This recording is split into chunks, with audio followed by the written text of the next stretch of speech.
Vamos alimentar a nossa alma, gente, não é? Pega o seu livro Imitação de Cristo, essa obra maravilhosa que tem nos acompanhado ao longo também desse retiro quaresmal. E olha, no meu coração, né, rezem aí, eu vou rezar aqui também, eu acredito que a gente não pode parar com esse caminho, com a imitação de Cristo. Então, vamos colocar em oração para discernir, né? Se após quaresma nós continuamos ainda trabalhando, porque é de uma riqueza sem igual, a imitação de Cristo, depois da Sagrada Escritura, um dos livros mais lidos no mundo, esta obra aqui, uma obra que perpassa os séculos, é sempre atual, fala ao coração do homem de hoje. E você que adquiriu, tenha certeza, fez uma grande aquisição, algo de muito valor. É um livro que não é como um livro, digamos, de história, né? Onde vai se desenrolando ali uma história e aí você lê na sequência os capítulos, embora você possa fazer assim. Mas é muito um livro de direções espirituais meio que a conta-gotas, né? Então, eu tenho imitação de Cristo e por muito tempo, né, eu estava ali no momento, eu abria de maneira um tanto quanto assim aleatória e Deus fala comigo, ou dependendo do que eu estou passando, eu vou ali no índice, dou uma olhada, não é? Encontro sempre uma direção para aquilo que eu estou vivendo. Então é um livro que vale a pena, tá? Degustar, saborear, que vale a pena você ter, não só por um tempo para ler uma vez, mas um livro de cabeceira, quando a gente fala. Quando um livro é muito bom e é um livro que a gente leva para a vida, né? Se torna ali um livro de cabeceira, como era para Santa Teresinha do Menino Jesus. Vamos rezar, então, em nome do Pai, e do Filho e do Espírito Santo. Amém. Vinde, Espírito Santo, vinde por meio da poderosa intercessão do Imaculado Coração de Maria, vossa amadíssima esposa. Meus queridos, Deus, não é? Para quem o ama, Deus é mais saboroso do que tudo e dentre tudo. O estar com Deus, o quanto isso é valioso, né? O Padre Christian falava ainda há pouco, que grande graça Deus nos concede, que grande graça é poder servir o Senhor, que grande graça é poder trabalhar na vinha do Senhor. Poderíamos dizer, é um privilégio, mas não apenas de alguns, porque Deus chama todos, Deus convida todos para trabalhar na sua vinha, para estar mais perto dele. E tudo que o Instituto Hesed deseja é que você descubra, não é, esta graça, esta beleza, este amor e passe a se alimentar deste amor. Nós estamos trilhando um caminho de busca de Deus e nós temos uma meta. E qual a nossa meta? É a união com Deus. E ao buscar essa união com Deus, tudo vai sendo resolvido no meio do caminho. Tudo vai sendo resolvido. O que é que acontece hoje? As pessoas procuram resolver as coisas em primeiro lugar, né? Primeiro resolver os problemas, depois se unir a Deus. Não. Primeiro é buscar a união com Deus. E aí os problemas, cuidado, os problemas eles vão se resolvendo. Deus, na verdade, vai cuidando de tudo. Então, ao invés de por primeiro buscar resolver a resolução dos seus problemas, e aí não, é buscar a Deus. E aí tudo vai se resolvendo. Tudo vai se resolvendo. E aqui nós estamos trilhando esse caminho. Santa Teresa, ela estabelece um caminho com 7 moradas, como quem vai galgando, né? Como quem vai crescendo, como quem vai ultrapassando as fronteiras, chegando mais longe, chegando mais longe. Isso é interessante porque ele coloca uma meta no nosso horizonte. Então, se eu entrei na primeira morada, e nós dedicamos uma semana inteira que essa primeira morada, ela compara a sua alma com um castelo, e a porta de entrada desse castelo é a oração, você lembra? Eu estou aqui recapitulando porque nós demos aí mais de uma semana uma pausa para tratar sobre os temperamentos. Então, estou recapitulando aí para que nós possamos continuar. A porta do castelo é a oração. É ali, através da oração, que se dá, que começa essa busca de Deus, essa união com Deus. E aí a primeira morada, já uma vida na graça, mas com muita luta, com certa inconstância, não é? Ainda com muitos apegos, ainda com muitas preocupações. E vem a segunda morada, onde a oração vai se tornando um tanto quanto mais, né, constante, mas ainda há muitas imperfeições, e vem a terceira morada, a alma ela vai se robustecendo, ela vai se fortalecendo. A tentação, a provação serve para deixá-la ainda mais forte. Aqueles pecados que atormentavam tanto ali na segunda morada, já não atormentam tanto na terceira morada, é a conformidade com a vontade de Deus. Isso tudo aqui, nessa busca aqui, o trabalho é muito da alma. Aqui é muito, claro, é Deus quem concede a graça, mas aqui ainda depende muito desse esforço que você também precisa fazer. A partir da quarta morada, parece que é mais fácil, mas na verdade para alguns será uma dificuldade um pouco maior, porque aqui quase 100% aqui é com Deus. Começa o que nós identificamos, né, como essa via iluminativa aqui, é uma obra de Deus.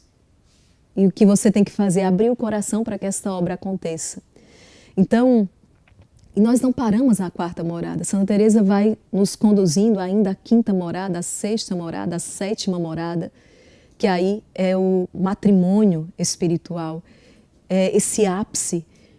E você pode se perguntar, e muitos se questionam, mas se é algo que poucas pessoas conseguem chegar aí, poucas pessoas conseguem entrar na quarta morada, pouquíssimas pessoas vão chegar à sétima morada. Por que nós precisamos falar então sobre isso? Por que nós precisamos descrever esse caminho? E é interessante, olha só, é como um atleta que ele dá tudo ali naquela competição e chega um ponto do caminho que ele praticamente já não tem mais energia, as suas forças vão minguando, mas a lembrança de que existe uma chegada, não é? A lembrança de que existe uma linha, que ele vai cruzar aquela linha de chegada, que existe aquele prêmio, que existe aquela recompensa, é o que faz com que aquele atleta continue correndo para além da sua falta de energia. Isso se torna a sua energia, a sua motivação. Então, você que está empreendendo um caminho espiritual, que talvez antes dessas formações já tinha dito assim, nossa, eu acho que já está bom, eu vou à missa todos os dias, isso é algo tão raro. Eu vou à missa todo dia, eu rezo o meu rosário todos os dias, eu tenho o meu momento de adoração, eu sirvo na igreja, eu acho que isso está bom. E, um parêntese, isso é maravilhoso. Mas, de repente, né, Deus te ilumina e você diz, nossa, então há mais aqui? Eu posso ir mais longe nesse amor a Deus? Pode. Então, o horizonte, ele é ampliado. De maneira que, se você abre o coração, você diz, eu quero. E aí, claro, se coloca nas mãos de Deus, porque a partir da quarta morada, de fato, estar na mão de Deus e só Ele pode introduzir a alma nas demais moradas. É uma ação divina. Mas eu acredito que Deus, sem dúvida, quer nos levar à perfeição do amor. Quando uma alma desejosa, né, passando por aquele autoconhecimento que nós dedicamos aqui uma semana inteira falando dos temperamentos, foi muito importante, muitos testemunhos. O que é que tanto me alegrou, gente? É ver o quanto que vocês compreenderam aquilo que nós trabalhamos aqui. Muitas pessoas dizendo assim, irmã Maria Raquel, como isso foi importante. Não só para o meu conhecimento, para esse autoconhecimento, mas para que eu passe a olhar com misericórdia para as outras pessoas. E entender que cada pessoa tem a sua luta. Que muitas vezes determinado comportamento que a pessoa traz, que a pessoa tem, para ela, o que para mim seria tão simples de resolver, para ela é uma luta, para ela é um esforço. Entender que o colérico precisa de freio, que o fleumático precisa de um empurrão. Então, muitas pessoas trouxeram isso nos comentários, nos testemunhos. O quanto seus relacionamentos foram beneficiados e entenderam que temperamento não é muleta, mas algo que, conhecendo bem, a gente precisa trabalhar, precisa fazer um esforço, não que o temperamento vai mudar, mas os defeitos podem ser vencidos com a graça de Deus. Isso tenho certeza que essa quaresma, para você que tem se dedicado, que tem assistido às formações, que tem rezado, aquela palavra que Deus nos deu lá no primeiro dia, eu vou te elevar aos altos patamares da vida espiritual, ela está se cumprindo. É claro que essa obra ela não vai terminar no dia 5 de abril com a Páscoa. Até porque eu já falei, para nós, nosso encontro não termina 5 de abril. Na verdade, começamos um grande projeto, 24 horas, né, de adoração, 24 horas para o Senhor. E então, não é que toda a obra de Deus aqui na sua vida vai se esgotar em 40 dias. Para muitos, na verdade, isso está marcando um começo e marcando um início. Mas vamos juntos, sabendo que Deus tem mais para nós. Me impacta muito aquela frase de Jesus para Natanael, que ele diz assim, verás coisas maiores. Essa é uma frase, não é? E Deus me conhecendo, acho que... Mas é uma frase que o Espírito Santo traz muito. Irmã Maria Raquel, tu verás coisas maiores do que estas. E que coisas maiores do que estas eu espero ver? Não é? O que o meu coração deseja? A glória de Deus. Que Deus seja glorificado a cada dia, que mais pessoas se voltem para a adoração todos os dias, que mais pessoas busquem o Senhor todos os dias e, claro, que eu também com responsabilidade e liberdade possa crescer no amor a Deus, que possa crescer na generosidade para com Ele, no serviço, na adoração. Então, meus queridos, essa foi a proposta do Instituto Hesed e é isso que nós estamos vivendo ao longo desses aí já, não é, 31 dias que nós estamos aqui nos encontrando com fidelidade todos os dias e você está fazendo um caminho através dessas pregações e dessas formações. Eu selecionei então o capítulo 34 do livro Imitação de Cristo hoje, que vem ao encontro de tudo isso que eu estou partilhando aqui com vocês. Para quem ama o Senhor, né? Para quem o ama, Deus é mais saboroso do que tudo e dentre tudo. Para quem o ama. Para quem o ama. Eis o meu Deus e meu tudo. Página 318 do seu livro, capítulo 34 do livro 3, tá? Capítulo 34, livro 3. Eis o meu Deus, meu tudo. O que mais quero eu? E o que de mais feliz eu posso desejar? É o que o Padre Christian estava partilhando aqui. Não é? Como eu sou feliz. Tenho problema? Muitos. Tenho trabalho? Do nascer ao pôr do sol e de madrugada. Tenho perseguições? Todos os dias. Tenho dissabores? Todas as horas. Mas o quanto eu sou feliz e o meu coração está em paz. Por quê? Por causa disso aqui. Porque o meu Deus é o meu tudo. Essa semana eu coloquei como um dos propósitos algo tão simples, né? Diante da tormenta, fechar os olhos, pensar no teu Deus. Estar com Ele ali 1 segundo, 2 segundos, 3, abrir os olhos. E enxergar o problema, a dificuldade na dimensão real. Ou seja, Deus é maior do que isso. Deus é maior do que essa injustiça. Né? Deus é maior do que essa incompreensão. Deus é maior do que essa perseguição. Deus é maior do que essa dor. Um dos rosários que mais me marcou nesta quaresma. Nós trouxemos pessoas aqui que passaram, enfrentaram sofrimentos muito profundos, né? A perda dos filhos, a perda de uma família inteira, uma traição, uma decepção. Mas fechar os olhos e entender que Deus é maior do que a minha dor. Essa dor lancinante, essa dor que parece vai me despedaçar, essa dor que está provocando quase uma morte em vida, parar por um instante e entender que Deus é maior do que esta dor. Como essa mensagem hoje precisa chegar a tanta gente, passando aqui para te lembrar uma coisa, né? Passando aqui para te lembrar algo que você não pode esquecer. Toma esse antídoto agora. Deus é maior do que a tua dor. Então, por isso, você vai superar. Por isso, você pode declarar essa vitória nele, porque o amor dele é maior do que tudo. Entende que toda a nossa vida aqui, e aí o seu trabalho, a sua família, a educação dos teus filhos, os teus relacionamentos, teu ministério, tudo isso são como pretextos. Como pretextos, né? Um caminho traçado, na verdade, um caminho escolhido por Deus para te santificar. Para que você seja santo, para que você chegue à perfeição do amor. Nada disso, né? Dessas coisas com a sua importância, e são importantíssimas, família, trabalho, ministério, mas todas essas coisas não são um fim em si mesmas, mas meios por meio dos quais Deus quer te levar à união com Ele, ao céu.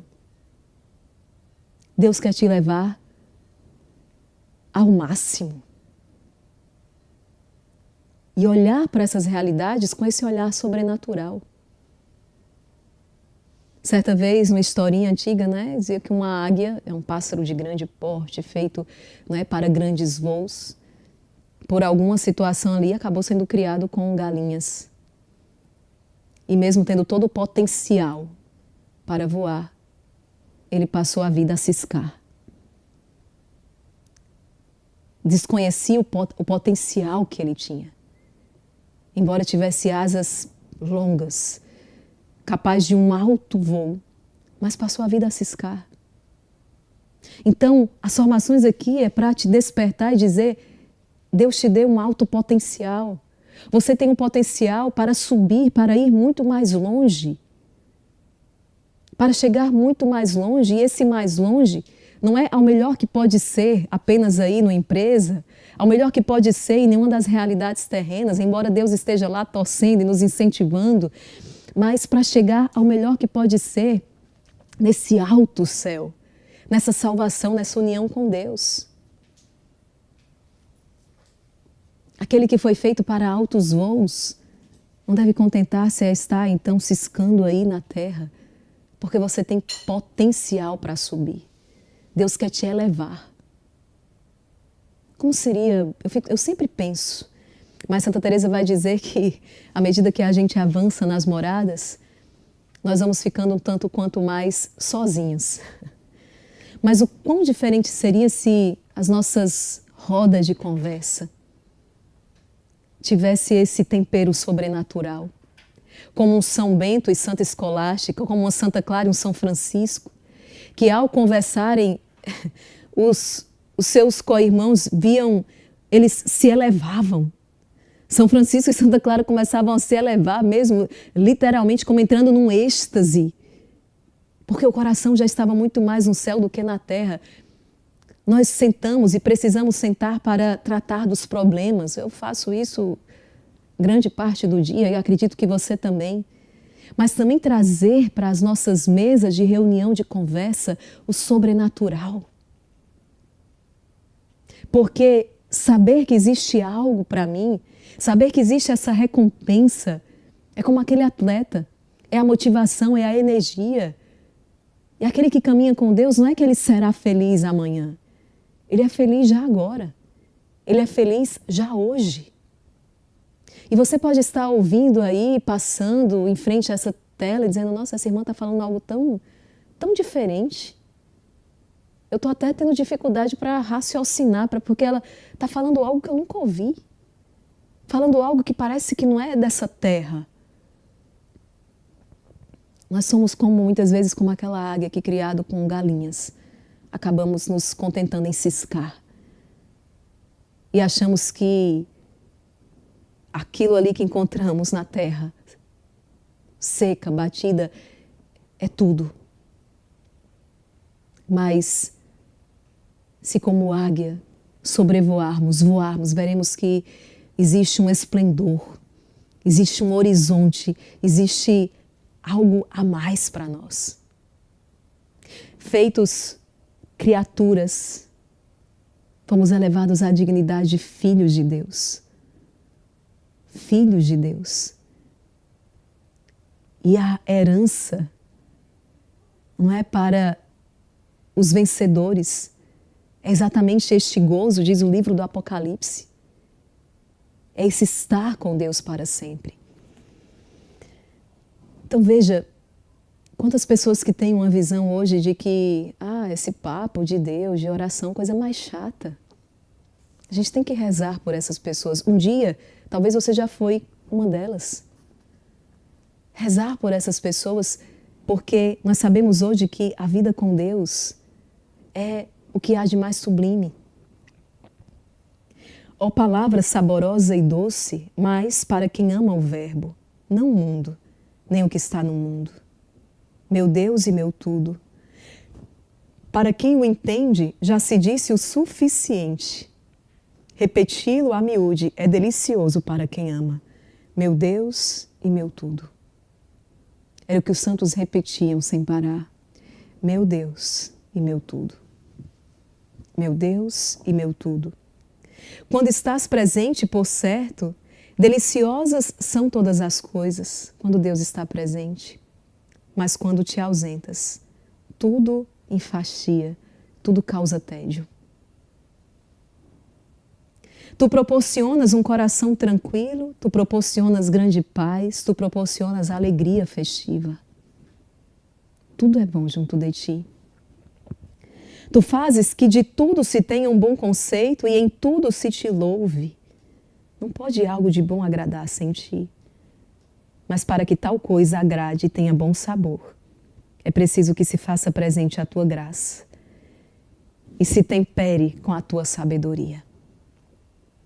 Para aquele a cujo paladar é saboroso, o que pode haver que não tenha bom sabor? Até mesmo a dor. Para aquele a cujo paladar não tens tu um bom sabor, em nada ele se deleitará. Em nada. Aquela pessoa que está sempre a reclamar, né? Aquela pessoa que não consegue saborear as maravilhas de Deus. Desfalecem, porém, com relação à tua sabedoria, os sábios, conforme o mundo, e os que julgam segundo a carne, esses desfalecem. Pois ali vaidade em excesso, e aqui a morte se encontra. Mas os que te seguem, por meio do desprezo das mundanas realidades, por meio da mortificação da carne, e falamos exaustivamente nisso nas primeiras moradas. O desapego do mundo, a necessidade de mortificar a carne, como caminho exatamente para trabalhar aquilo que nós vimos esta semana, os defeitos dominantes, as más inclinações, as más tendências. Revelam-se verdadeiramente sábios, pois passam da vaidade para a verdade, da carne para o espírito. Quem são os sábios, segundo Deus? São aqueles que mortificam a carne, são aqueles que desprezam as mundanas realidades, porque passaram da vaidade para a verdade, passaram da carne para o espírito. Para esses, Deus tem um bom sabor. E o que quer que se encontre nas criaturas, tudo referem ao louvor do seu Criador. São João da Cruz. Ouvido do que é criado, memória do Criador, atenção ao interior, está amando o amado. É a grande suma de perfeição. Ouvido do que é criado, memória do Criador, atenção ao interior, está amando o amado. Vida interior, amizade com Deus. Sem me deixar prender pelo que é criado. Não, mas ao contemplar o criado, eu faço memória do Criador, como você ao enxergar um pôr do sol, um nascer do sol, os pássaros que cantam. O quanto a natureza ajuda a essa elevação da nossa alma. Hoje, quantas pessoas, né, que no meio de tantos edifícios, nesses nossos grandes centros urbanos, procuram ali pequenos oásis. O nosso mosteiro mesmo, aqui dentro dessa grande cidade, Fortaleza. Mas as pessoas vêm aqui procurando um refúgio, um lugar onde possam se retirar. E o jardim, o verde, as flores, os pássaros cantando, o silêncio deste lugar, as pessoas chegam aqui e não conseguem explicar e muitas vezes começam a chorar. pela presença do sagrado que está aqui, Jesus na Eucaristia, mas por toda essa atmosfera espiritual e por por esse próprio canto da natureza que só o silêncio nos permite ouvir. Isso eleva a alma. Então, quando eu olho o criado, eu não me prendo ao criado, mas eu faço memória do Criador. Eu começo a louvar a Deus. É isso que o Tomás de Kempis está falando. Eu louvo o meu Senhor. Ouvido do que é criado, memória do Criador. Está atento ao interior, onde Deus habita. E então está amando o amado. Ah, como é linda a sua história de amor com Deus. Você sabia que a sua história com Deus é uma história de amor? O amor mais arrebatador que você pode viver. O amor mais arrebatador que um ser humano pode viver nesta terra não é com um outro igual a ele. Não. Mas é com um outro que é maior do que ele. E como diz Santa Teresa, por causa desse amor, ele se inclina para poder te elevar.